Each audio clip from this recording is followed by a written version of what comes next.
How you doing? Antny Kruschefsky coming to you from my Iron Throne in beautiful downtown Bensonhurst.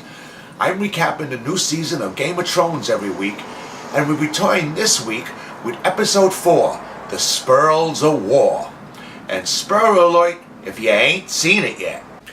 Arya arrives at Winterfell, and she heads to the crypt, where she was eventually reunited with her sister Sansa.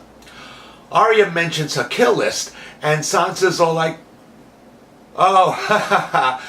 And then Arya's just like, oh, ha ha ha. Sansa leads Arya out to see Bran at the weirwood tree. And the tree of the only remaining Starks are together again at home. And I ain't crying, you're crying. Arya and Brienne have a fun sparring match, and Arya shows off her skills. Brienne asks who taught her that, and Arya answers, no one. A Goyle has no teacher. Sansa is watching with a look on her face like, what the what? My older brother came back from the dead. My younger brother is an android. And now my little sister is a freaking ninja? What, are you kidding me? At Dragonstone, Missandei is about to tell Dany what went on with her and Grey Worm when Lord Commander Buzzkill shows up. You got bad timing, Jon Snow. Jon takes Dany on a date to the local art museum, where they see dragon glass sculptures and hieroglyphics showing the children of the forest and the First Men fighting the White Walkers. The date ends on a tense note when Dany goes off again with the bending of the knee. Enough of the bending of the knee already! Jaime is on his way back to King's Landing with his Spurls of War, hence the title, from Highgarden with our old pal Bronn. Lord Tarly is there with his son Dickin. Yeah. All of a sudden, Bronn is like, stop. Hey, what's that sound? Oh, nothing. Just a rampaging horde of Dothraki. And if that ain't enough, look up in the sky. It's a bird. It's a plane. It's Calamity Dany riding Drogon like a bucking bronco.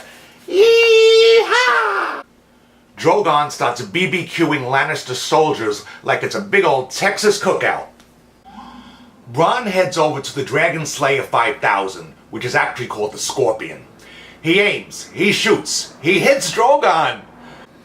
The dragon falls to the ground wounded, but not before turning the Scorpion into a rousing campfire.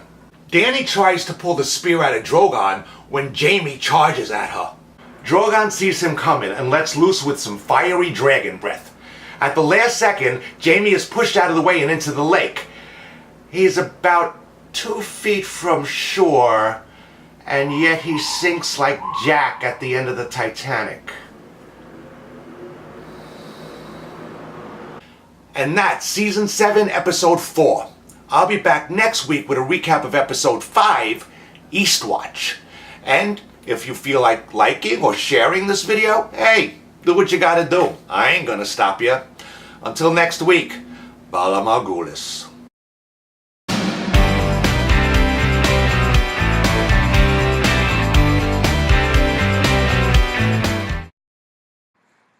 Stop dragging my heart around. Get it? Dragon?